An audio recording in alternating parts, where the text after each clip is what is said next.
I really am all into the credit union movement. And it's really because of the umbrella man. The umbrella man. Have y'all ever heard of the umbrella man? It's really about a man that, it's raining. And instead of covering himself up with his umbrella, he leans over and covers it up, shields for a friend, right? And that's really what the credit union movement's about. It's about people helping people. It's not about profit first. It's about people and community first. And when you get that right, we know, because we're in the credit union space, the profit comes. So I chose to be a part of that. I want to be a part of that. I'm sure that's why you guys are in the credit union movement. It's an exciting place to be. Yeah. You're listening to the Credit Union Leadership Podcast, a podcast that delivers value and offers up insight that'll help your credit union grow. ServiceStar has been consulting with credit unions for over 20 years, growing them in the areas of cultural development, leadership development, and management training. To learn more about what ServiceStar can do for you or your credit union, check them out at servicestarconsulting.com. I really want to talk about and be intentional about talking in terms of how culture and learning are interrelated. Ooh. They're not independent of one another. Sometimes I think culture is such a buzzword these days, and if you ask people what culture is, they really can't answer it. And they probably, if you were to term that in actionable items, it's things on the wall or a beautiful mission, vision, and values training program. But they really don't understand the heart of culture. And you won't understand the heart of culture if you miss the opportunity of learning. Because that's where you really learn how to take the heart, which is what the credit union does so good, and turn it into something that's inspiring and actionable. So I really want to make sure, especially when we talk about CultureCon, I know that was one thing you wanted to bring into play, which was awesome. I really want to tie those two things together. Welcome to the Credit Union Leadership Podcast. This is a journey. This is going to be a walk down memory lane. And Anderly, I'm super excited to have our guest here today, Amber Herman, because I don't remember how I got connected with Amber. So we're going to reconstruct my memory today. Are you ready, Scott Anderly? Reconstruct your memory sounds we're going to put it all back. We're going to put exciting. the pieces back together. We're going to do it with Amber's help. Get a little bit of Amber amnesia, but I am excited about sharing with you parts of the story, parts of the journey of our relationship and how that really pertains to the credit union leader today. And so welcome to the podcast, Amber Herman. Thank you, Scott Amber. Square. I'm glad to be here today. So Amber, I think maybe because you knew Taylor and you were on LinkedIn communicating with him at some point in time, I got to see you post on his post, or I posted on something happened where I was like, it was significant enough where I was like, I need to reach out and meet this person. I think it was something along those lines. And that doesn't happen very often to me. I'm not one of those LinkedIn stalkers, but with you, 100%, we didn't do business with your credit union.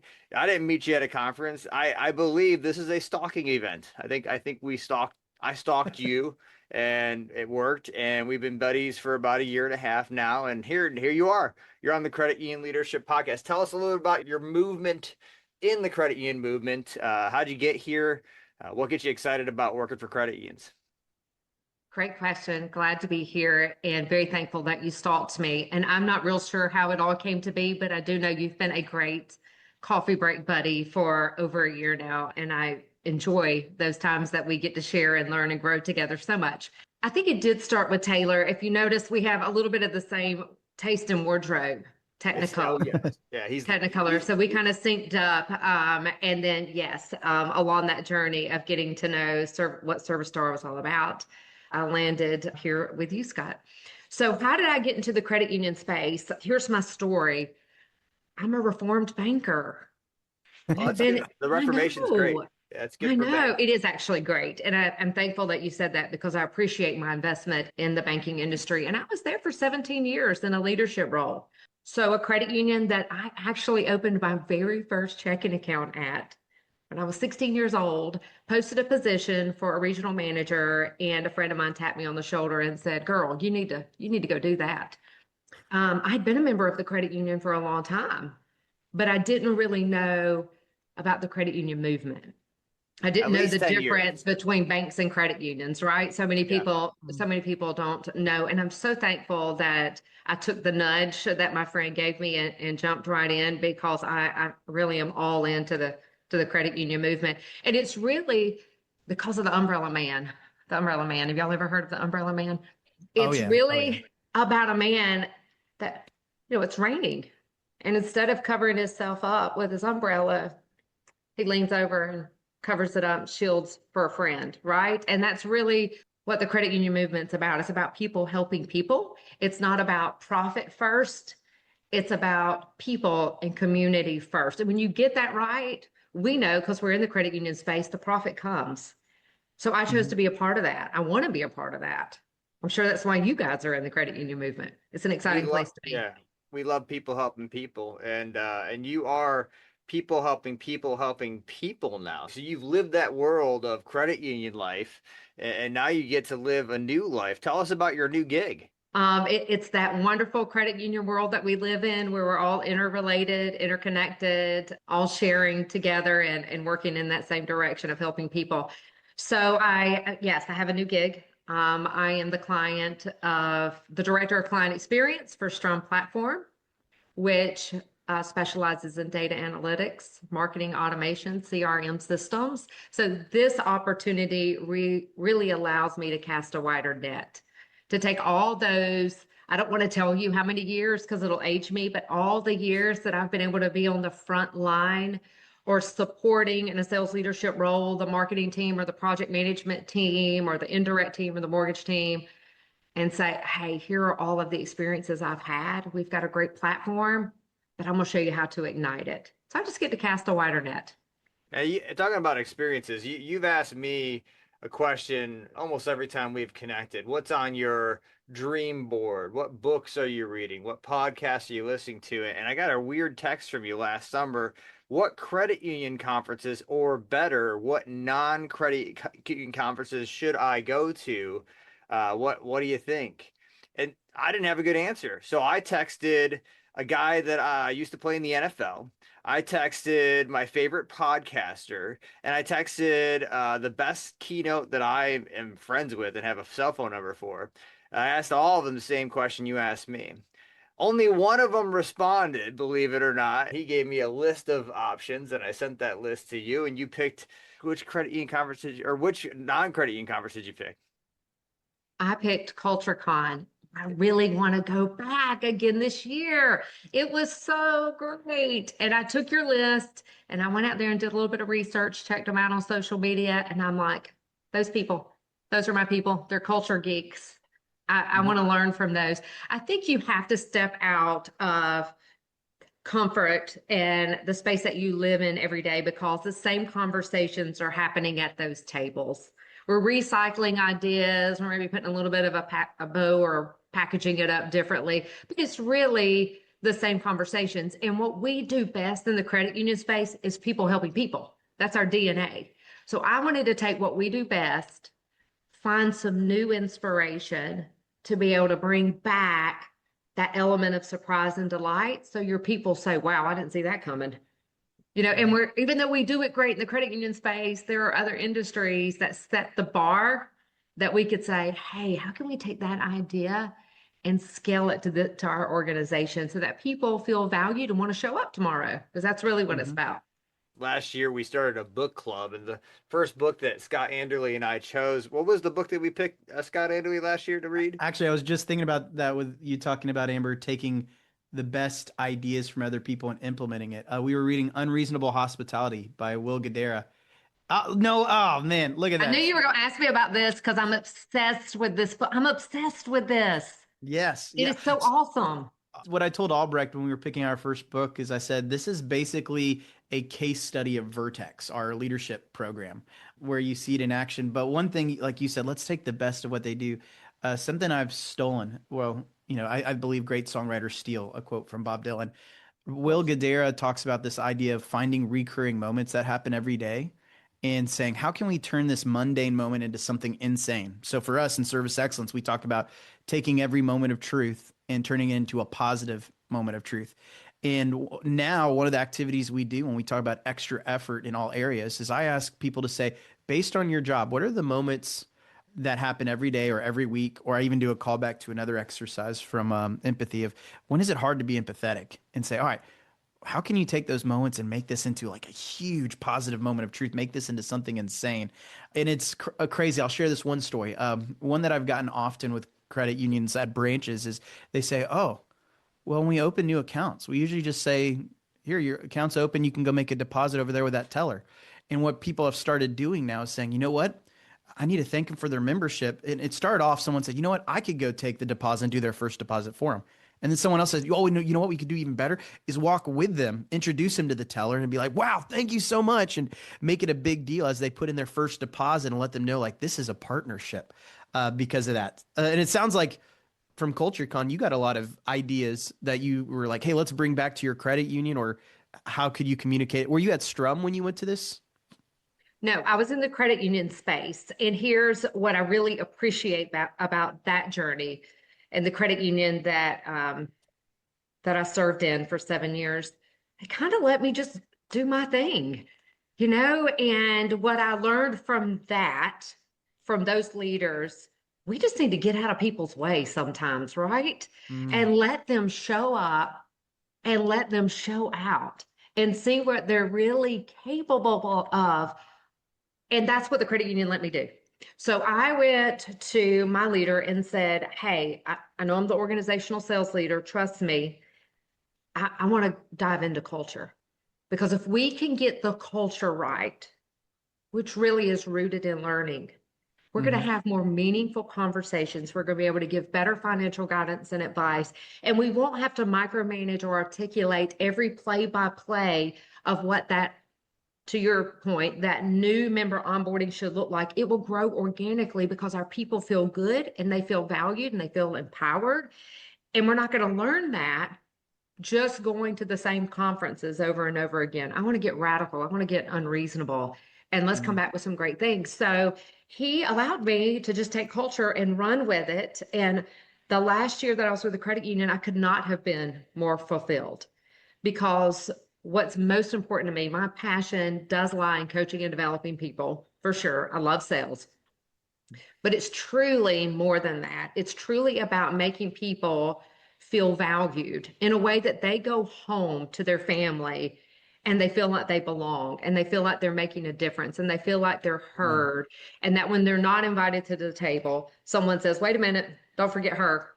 And they pull a seat up. And if we can get more intentional about creating moments where people are celebrated, what you just talked about, Scott, walking the transaction over to the teller line, introducing the branch manager, those things will just happen because I'm feeling unreasonably fantastic today. So I enjoyed this book, and I took that book that you guys were reading and I combined it with what I learned at CultureCon and was able to take all those crazy, unreasonable ideas and really organize them. Because intention, we put it on our vision boards. You brought up the vision board, Scott, but we pick a word of the year. And how many times have people picked the word intention? I don't think that should be your word of the year. I think that should just be your show up every day. That should just be, I'm waking up, we're going to be intentional, because your people notice that you went to a conference and didn't come back and change or didn't bring anything back. They notice you went to all these conferences and they benefited none from it because they don't necessarily get the opportunity to do that. So we should be obligated to come back and serve them from what we've learned. But at CultureCon, I was really able to connect with other culture geeks that helped me organize my unreasonable ideas. So some of the things that I saw, there was a speaker there that taught you how to create your culture wheel, which was really your 12-month initiative of how you're going to build culture, which has got the pieces of learning in it, the pieces of member experience, the pieces of breaking silos and connecting with others, the pieces of how we're going to teach managers to bring these concepts to life. Because sometimes they read and they learn, they just don't know what to do with it. They just don't, like, go have a one-on-one. I don't know, what am I supposed to say? So it helped bring intentionality to it. So you can show a visual to your team and say, hey, this is the journey for the next 12 months. And then when we get to the top of this back in January, we're going to start over again. And we're going to sharpen our sword. And this is what it's going to look like. And That is a great way to organize your thoughts and ideas. And it's a great way for your team to see the intentionality and passion you have in pouring back into them. So I brought that back. I had been working on culture guides. There were, of course, teams that were there that were able to speak on how to create effective culture guides. What I was looking for in that scope was really, what's Disney doing? You know, how we know about this hall of traditions, and I'm going to tell you something. If it doesn't work out for me in the credit union space, I have a feeling Disney might take me. They'll probably take you too, Albrecht. I mean, that's crazy. High energy folks. They love us over at Disney. I've never had the opportunity to do the Hall of Traditions. What is that? You know, it's kind of the mystery, but it's the first thing you get to do when you become a cast member. You go down this Hall of Traditions. So I'm like, I want that experience. Well, I may never get that experience, but I can research it and learn about it and then scale it to my organization. Yeah. I can go to Disney and say, hey, when the vacation is over, I want to come back. Now I'm exhausted, but I want to come back. Not because they just did all the right member experience things, but because I felt seen and anticipated. How can I scale that in our mission, vision, and values kickoff meeting for new hires? Are we doing it at the right time? Are they understanding the credit union movement? I think that's a missed opportunity, guys, across the credit union space. You know, coming from banking into the credit union world, we cannot talk about the umbrella man enough.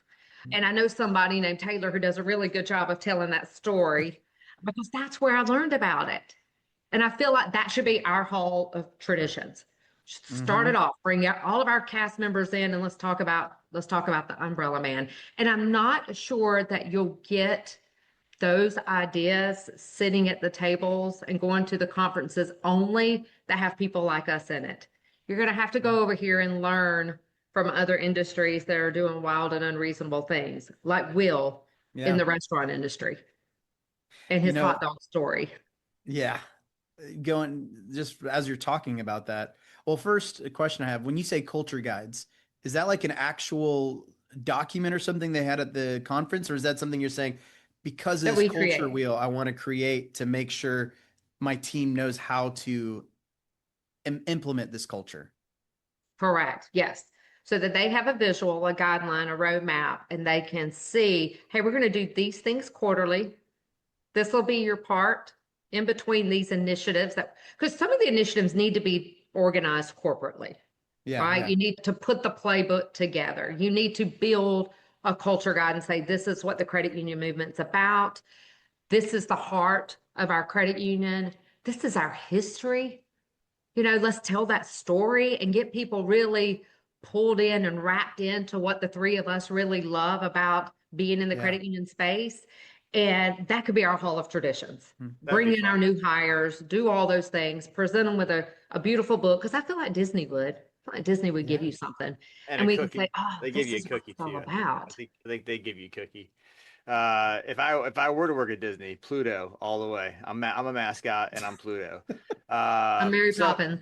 I'm Mary Poppins. I text this out to you, and I'm curious. Did she pick a conference? Did she go to a conference? At the same time, Andrew and I are finishing up this book from Will Guidara on reasonable hospitality. And for the first time, I think in 44 years, I'm actually enjoying reading. Reading was always something I had to do to get ready for a test at school. I didn't really enjoy reading up until last summer. And I kind of got on this kick and I started reading more books, and I started bringing Taylor in and sharing with him what I was doing. He got kind of a passion to read more books. And so just that little book club that Anderly and I started really did kind of take off. And that took off from Anderly reading books and quoting books in our trainings. One of the books that I heard people quoting to me, leaders are readers. I heard it again in Ken Blanchard and Spencer Kitchen's book, where they said, it was about grow, great leaders grow. It said, you don't have to be a reader to be a leader. And I like what you're saying about going to a conference may help you. Going to a conference outside of the conference may help you. Going to a conference outside of the movement, outside of the credit union industry may help you. And there's different learners and the different paths that each learner can take. And so I want to position the conversation to the next step in our journey, Man, really, really good stuff. I want to come back to this, but we're going to take a quick break and listen to an ad from our sponsors to see what's going on.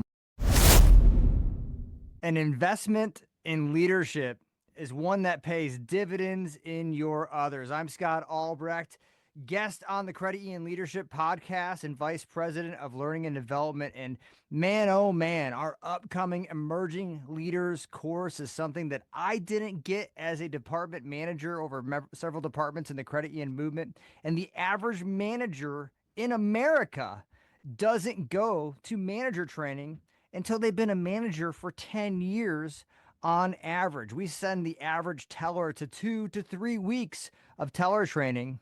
And yet, as a manager, we just give them the keys to the Jeep and we tell them not to break it. Drive it like you stole it. Maybe even prayers and our best thoughts are with you, but no management training. And so Service Star Consulting is here to fill that void with our Emerging Leaders class, where your talent will get topics like effective mentorship, building trust, coaching for performance, leadership hacks, and many more. Join us at our next upcoming cohort. We've got 2 that launch every year. We're so excited about having your talent at the next Emerging Leaders cohort.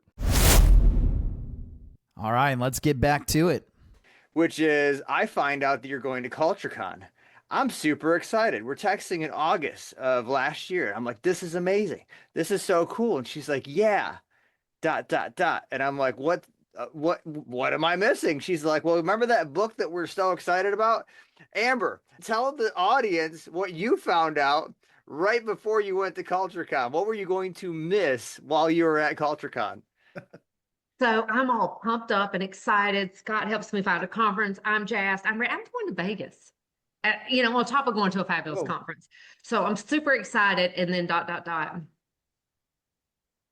They're coming to the credit union. It's the guest speaker for the year. The author of Unreasonable Hospitality. Wow. When I'm at the conference, guys, and I had already read the book. I had pulled in my friend Scott. We're having these meaningful conversations about what we've learned. I'm super pumped. Same time, and I'd already paid for the conference. Now, I am thankful I went to CultureCon. Yes, I missed that. But learning is accessible. Even though I missed that moment, I had to choose between moments. That doesn't keep me from learning that book. That doesn't keep me from going on to Simon Sinek's podcast and listening to Will on A Bit of Optimism. It doesn't keep me from following him on TikTok. So in that regard, this is where the moment happened. I just missed the grand finale. Yeah. And the grand finale was orchestrated by the credit union. Like when I heard someone from Will Guidera's team was coming to a credit union, my eyes kind of opened to what's possible. I mean, I used to work for a $7 billion credit union, and they brought in someone from Simon Sinek's team, and we kind of had a similar experience. But your former credit union, is bringing in someone from Will Guidera's team, and that made me think, okay, maybe I don't have to go to a conference to experience learning.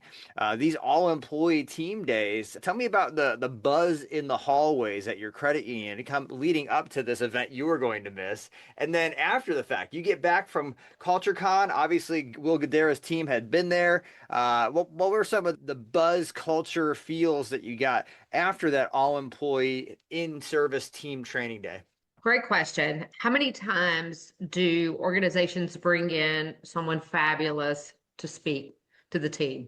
We, in the financial industry sector, we have the ability to gather our entire team on a day where the bank is closed on a Fed holiday and bring the whole family together and bring in an amazing speaker.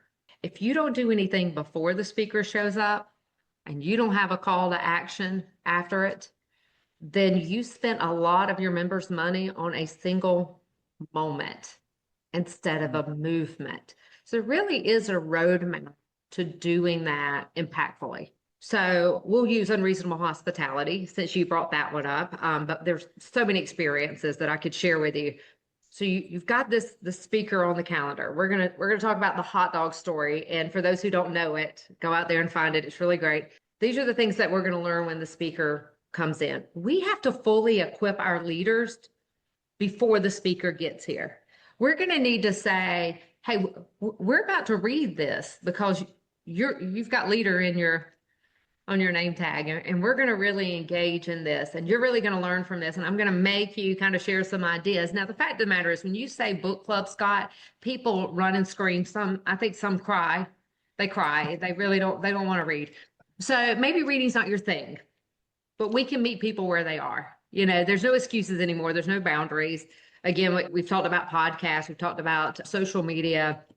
You don't necessarily have to turn the pages, but I just happen to enjoy that. So let's get our leaders engaged on the front end, and let's start telling the stories. Let's kind of gear up what we're about to learn. And why are we bringing a restaurant guy in, to talk in the credit union space? What's all that about? So that they get excited and they get curious, because curious should be mandatory. That should be a non-negotiable in your organization. Should be a non-negotiable. We're going to get curious. Also can't be your word of the year then, if it's, but it can't be your word of the year. No, we got to pick another one every day. But because everybody should just wake up and be curious. And so we can't keep that as our 12-monther.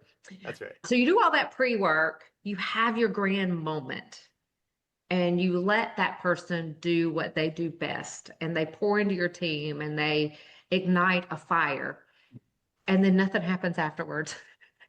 So many companies miss that opportunity. The book gets put on the shelf and now it's just collecting dust.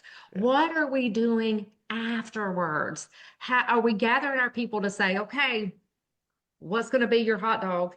What are you going to do in the next 30 days? What are you going to do in the next quarter? And let's ink it. Let that be your vision board, Scott. Let that be, this is what we're going to do this year. And we're going to break it into different quarters. So maybe it's, we need to start doing curbside. For people like a mom who has a sleeping baby in the back seat, and it's a big deal for her to have to come in and make her loan payment. Well, let's do curbside. How about some umbrellas at the back door?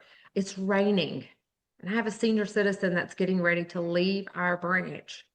Let me be the umbrella man for a moment, like literally, and walk her to her car. How can we take what we've learned and scale it to the organization? And people don't know just instinctively how to do that. You have some unicorns on your team that are going to take these things and they're just going to run with it. I like to think I'm a unicorn. That's why I wear bright colors. But some people just don't know how to put that into play. So you build it up, you let the speaker do their thing, and Will and his team are going to do their thing. They're going to bring it. Then your responsibility afterwards is to coach and develop your team leaders so that they can bring those concepts to life. So it becomes living and breathing, and the true employee and member experience transforms. That's what it's about. And that's what the credit union that I worked with did exceptionally well. Whether it was organized coffee breaks where our team members got to interact and hear from some of our senior leaders, which I think is a great idea. Mixing teams together to have meaningful conversations where you have a branch person, a deposit ops person, a mortgage person, an IT person in the same room. These moments where you're bringing in speakers can really be huge culture builders. Just don't miss the opportunity. Do the work before, and then let's roll up our sleeves and do the work after. And that W word, that's the problem. A lot of credit unions, I'm not going to name names, like to throw money at a problem, like we have a horrible culture. Well, how much money does it take to get a good culture? I guess let's spend some money, right? Let's really invest in culture, but without rolling up the sleeves. That investment of members' money, I like that you said it that way, is lost, and that goes to the next part of our journey. So you go to CultureCon, you come back. I know you've now missed Will Guidera, and I'm saying, all right, I'm so sorry.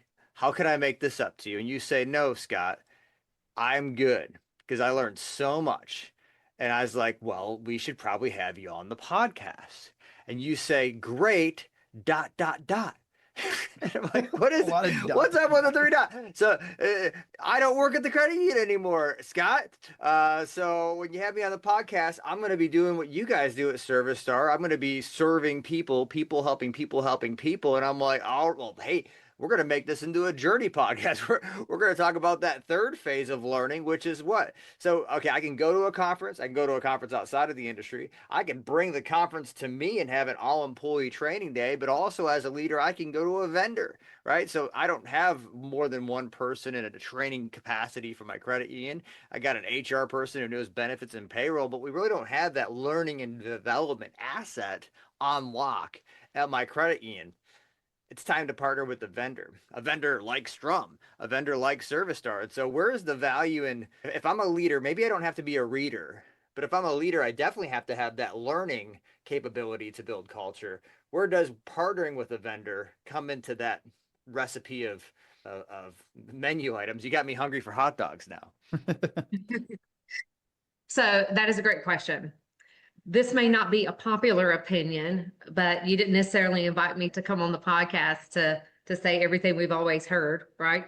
How many times do we promote people to leadership roles when they've really never been taught, groomed, mentored, coached to be an effective leader? Maybe we promoted them because they've been here a long time. They understand our history. They can keep that history relevant in the future. So you've been here a long time, it's your turn. I hope we don't do that so much anymore, because then we put people in a place that's not a right fit and then they hate work. So I hope we don't do that anymore. We do promote sometimes our top salesperson. We say, oh, you'd be a great sales leader. No, they wouldn't. They're a great salesperson. They're great with members. We have to get that one right. Or maybe we promote someone because they know how to manage processes. And in the credit union space, we have a lot of people who are really good at managing the process, Yeah. the to-do list, the tactical, and they are phenomenal at it. Yep. But you have to get, this is where learning is so relevant. You have to learn who you are as a leader. You have to say, this is my leadership identity. And in my leadership identity, I have this gift. And I'm going to leverage it for good. And I'm going to raise up the next generation, but I'm not real good at this. And you have to be self-accountable to that, because you're responsible for caring for the people that are in your care. So when you're not good at XYZ, then you need to call my friends at ServiceStar and say, but they are. And that's leadership maturity, to say, I know what I'm good at. I know what I'm not good at. So I'm going to do my thing. And then I'm gonna go find somebody who can do the thing I'm not good at. Oh, and along the way, I'm gonna learn from them, and I'm gonna watch them, and I'm gonna figure out if I can grow and do that. And if I can't do that, it's okay, because I have ServiceStar Consulting who can come in and do that and be a great partner. And that's not what everyone wants to hear, because the ego shows up. Yeah. Pride shows up. We're human. Yeah. I can build my own program. I can build my own. Yes, we don't want to say we can't do this, that we're not good enough. But when you accept the calling of leadership, and I really do believe everyone's a leader, I really do believe that. But when you accept the calling on your career to step into a leadership role, with that comes huge responsibility. And you have to have thick skin. And you have to say, I know what I'm good at and I know what I'm not good at. And I'm going to find an amazing partner in this credit union space, because that's what we do well here. We partner. You don't necessarily do that in the bank world. You compete. But in the credit union space, you do. So you've got to connect, whether that's LinkedIn, whether that's a conference, whether it's not me just getting curious about what the Umbrella Man is all about. You've got to stay curious and plug in those other credit union people who believe in the people helping people mission and believe in the credit union movement and can come alongside you and make your organization phenomenal. And if you can't do that internally, I don't see where you really have a choice. You really got to go out there and partner. I've only been in my new gig for a month. In a quick story, I was speaking with another credit union and we were having a marketing discovery call. What's the vision? I love a good vision board. What's the vision for 2026? What are you doing great that you want to make fabulous? I don't say good to great because Walt Disney said great to fabulous. So what do you do great that you want to be fabulous in? What's not working well that you're afraid to dive into? Like, what's the thing? And we're having this great conversation. And the credit union said, stop, wait, before we dive into that, you need to know the heart of the credit union. I need to tell you our story. And I sat back for just a moment and I thought, that's why I'm in the credit union space. These people are my people. They get it. Mhm. And this person can articulate that, but not every leader can.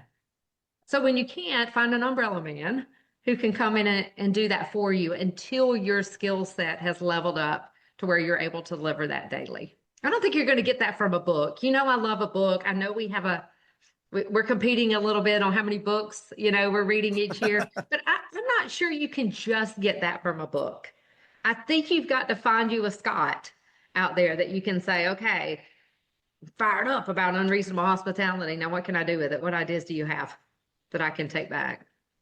And at Service Star, you have a choice between Scots. So as we're talking about connect, I like to use the word connecting on LinkedIn, not stalking per se. So we're not, encouraging the stalking.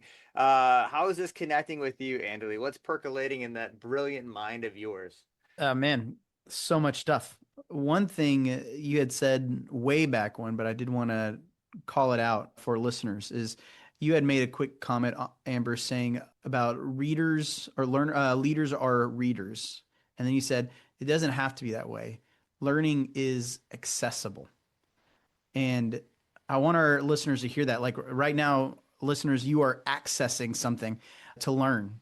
And as you say that, you listen to the A Bit of Optimism podcast as well. Something Simon Sinek said when he was talking to Harvard's professor of happiness was that Simon Sinek's not actually a reader, but he's a learner. He loves consuming information, and for him, it's usually having a conversation or going to a conference and hearing it, and that's how he met Will.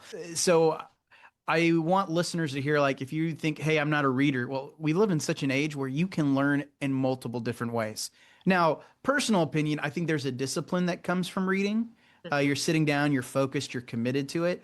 But by far, it does not need to be the only way you consume information. And also, you go into that conference, you had said this is there's this event that happens, but it's on leadership to make sure we can connect that event to actionable steps. Which Albrecht, our Vertex, we have my favorite module is called leadership. And one of the things we talk about there is we can't just say we mentioned the mission once or we mentioned the new initiative once and assume things will happen. It's got to be an ongoing conversation that we're always bringing front of mind. I think of the person from Attune, another QSO. He said, we need to communicate it 7 times, 7 ways. It's just consistently doing it. And what you just described brilliantly is like, even if people partner with Service Stars, like you've got to hype them up before it happens to know why we're doing this and equipping them with things to get ready. And then afterwards, it's not, hey, this one magical event is going to change it, but this is a landmark. It's a mile marker that people can look back to as you're moving through and you're developing your leaders and coaches. And I want to hear a little more about this idea of culture guides, because I really think this idea of culture guide could even be used for an all-employee training day for leadership of, hey, this is how you get prepared. And I'm thinking my experience before credit union was Chick-fil-A. So I'll share some examples of that. And then I want to hear what are some things you're doing as a culture guide? Because we've already talked about the, Hall of Traditions. All of traditions. Yeah. Chick-fil-A, they have some 2 things that pop up to mind that I would believe could be part of culture, but it's also with operations. One thing is they call them sidekicks. So all over Chick-fil-A, whether you're in the kitchen or you're up front of house, they've got these stickers that say, this is how you make stuff. Or if people ask this is how you respond to a complaint with the herd model. This is all the stuff you do. So it's literally a guide like, oh, I went to the classroom, I learned about this, I learned the why. Now I'm on the field and I'm doing this and I might forget, oh, there's something I can look right here. And it's front of mind. The other thing that they give leaders is when they're rolling out a change, maybe a new menu change, or they're doing something new with the app, any sort of change, they provide PDF documents to the leaders that say, this is how you communicate the change. Here's when it will take effect. Here's questions your team may ask and the answers. And here's questions your guests or members for credit union may ask, and this is how we should respond. And here's a link with more information on it. That's what I believe, as I'm hearing you, like would be example of culture guides to help with these different initiatives throughout the year.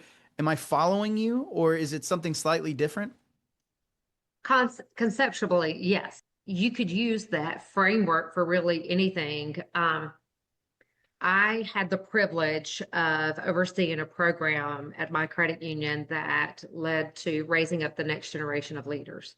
Ooh. And there was a lot of intentionality because it was so important to me. It's just so important to me that we equipped them properly. And I love that you use sidekicks, and that's relevant to the story I'm going to share. It's all those things. So I also was responsible for rolling out sales campaigns. So if I rolled Yeah. out a sales campaign, maybe it wasn't called a culture guide, but the framework was the same. You're going to get a welcome box, and it's going to have everything you need, branch manager, to do this and do it well. It's going to have all your swag in it. We're going to get your Welcome team box. fired up. It's going to have the playbook in it. Lots of intentionality. I did lots of different things, but one of the more recent ones I did was an idea that came from a coworker, and it was around board games. They literally had board games in their box. There was a shooting ladders game in there, Uno cards, the heads up game, all the things. And over 60 days, we were going to pull from this box and use all of these cool board games that we played as a kid because I knew that would engage the team. I knew we all would be able to say, oh my gosh, I haven't played Shoots and Ladders in years, unless they had small children. And we were using those tools to drive home learning and development. So we actually leveraged those for objection handling. We leveraged those for how to do lobby leadership, how to talk about benefits and use benefit language. But we pulled it from all of these games and created that level of gamification. That is very hard to do across 50 branches. It's hard to do across 3 branches Yeah. unless you have you called it culture guide, but in this instance, it was their guidebook. And it had Yeah. everything that the leader needed to be successful. Because here's what happens when you leave out the guidebook, the roadmap, the PDF, whatever it looks like. You're asking leaders to go out there and do something that they may not be equipped to do. And human nature says, I'm going to protect this. I'm going to protect this. And I'm terrified of this. And I don't even really know what we're doing. So I'm just not going to do it. I'm just Yeah. going to shut down. And I don't think it's intentional disregard for engaging in a company's initiative. I think it's fear. So those culture guides, those roadmaps, those callings before the moment with a guest speaker, they're all about equipping the leader to build their confidence so they don't put it under their desk because they're terrified that they don't know enough or they don't know what they're talking about. And when you can include that in gamification and touch points where you're engaging them and saying, hey, how did that work for you? They know they have a sidekick. Now, here's something that we don't think about often. You brought up sidekicks. We tend to think of sidekicks when we're mentoring someone or showing them something new. What about the person who's lost their spirit, lost their, they once were engaged, work's gotten hard, we've been short staffed, and oh my goodness, they're bringing in this speaker, and now we got to do all this stuff, and I am wore out, I am tired. So they're not necessarily a disengaged employee, just unengaged. They're just swimming. We don't want them to get disengaged. What about that person? I think that person deserves a sidekick. So maybe the new person has all the energy and the enthusiasm. They're loving life. It's their new gig. That's where I'm at with Strong Platform. It's my new gig. I want to know all the things. I'm fired up. But what about the one who's tired? Because they were holding the thing together until the new person got here. They wore out. Maybe we should rethink the concept of a sidekick and say there are different purposes. And that's where our new people could show up and bring value at the table. Boy, talk about a confidence builder. If somebody Bonfire, says, hey, right? we Yeah. need your energy over here, and I'm brand new, I'd be like, oh, I already belong. I found my fit. I found my people. They're celebrating me. So I think sidekick is great, but I think sometimes we miss the purpose of using a sidekick for other reasons.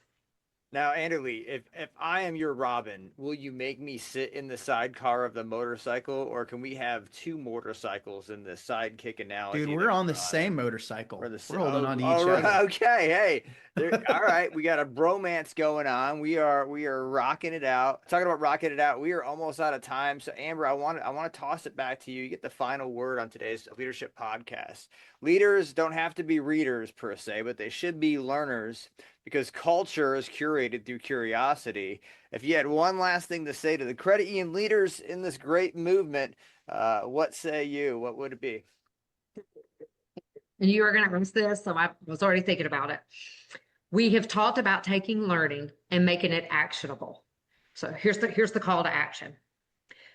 Get crazy unreasonable in the next 30 days. Like find one thing that would just be like, our people did not see this coming. And forget about fear, forget about norms, and go do that. And for somebody, that could be as simple as, I'm going to start writing handwritten thank you notes. You know, we think sometimes unreasonable is Disney magic, you know. Yeah. Maybe you just need to start at intentionality, you know, or maybe you already have intentionality and you're going to show up one day and you're going to wash everybody's car on a Friday. You know, I don't know what unreasonable looks like, but I do for everybody, because I think it looks different. But I do think you need to practice it. And I think you need to do something in the next 30 days that would just blow your people's mind. Get that right. Because if you don't get the employee experience right, the member experience will never happen. You're going to have to micromanage it. You're going to have to bullet point it. You're going to have to train on this is our progress. They're not going to, and process this. They're not going to organically know how to deliver member experience. So let's show them and model it by doing unreasonable things for them first. Okay. The second thing I would say is, if you haven't done this, this is a great best practice and it's an eye opener. Get with your HR team and say, I want to know the mix of generations in our workplace. As a leader, when you're saying, hey, I've got a book I want you to read, or we're going to bring in this speaker, or I'm going to start creating an employee intranet page and I'm going to put stuff on there that's going to help you grow and learn. Are you speaking your language? Are you recommending books that you enjoy? Or are you speaking the language of the majority of the people that you're caring for? I heard a leader recently laugh and say something about TikTok and said, you know, it's just those silly people dancing. Now, I am here for silly people dancing. I enjoy that. That is a good time. But there is so much more to that. And the reality is, if you don't enjoy that, that's fine. But your people are watching that. Your people are watching that. That's where they're learning and they're growing. So meet them where they are. And I think that starts with knowing the diversification of the generations at work. And then as a leader, getting curious and say, what do my baby boomers need? How do I need to speak to them? How am I going to get them engaged in learning and growing? And it is completely okay if that looks very radically, unreasonably different for the Gen Zs. I'm a Gen X. I'm in the sweet spot. I get to learn from those above me, and I get to learn from the cool Gen Zs and millennials behind me. So I would say do that. If you haven't done that, do that. Find out who your people are and figure out how to speak to them and do something radical in 30 days. 1, 2, 3. That's my call to action. Credit unions don't have to be culinary to create culture through curiosity. Thanks again for being on the Credit Union Leadership Podcast. I'm Scott Albrecht. That's Scott Anderley. That's Amber Herman. She's awesome. And you're awesome because you listen to the Credit Union Leadership Podcast. Keep listening, keep tuning in, and we'll see you on the next Credit Union Leadership Podcast. Thanks again for your time today. I really appreciate it. Thank you, guys. This was quite an honor. I am big fans of Service Star, and I can't believe that I had the opportunity to do this with you guys, because I don't shy away, and I'm not saying this because I have to. You guys are really rocking it. And what you do, I mean, I was out there looking for vendors. The credit union brought people in. I'm just telling you, you guys are at a whole different level. And what you're doing is great. It's good stuff. Keep doing it. Thank you. Interested in submitting a question to the Credit Union Leadership Podcast, we want to hear from you. Go in our show notes. We have a link over there, and in that link, it's going to take you to 2 options. You can submit a question written out through email, or you can submit an audio recording through SpeakPipe. We make it super easy. Go to the link in the show notes, click audio recording. Once you click audio recording, it's going to take you straight to a website where you just press the record button.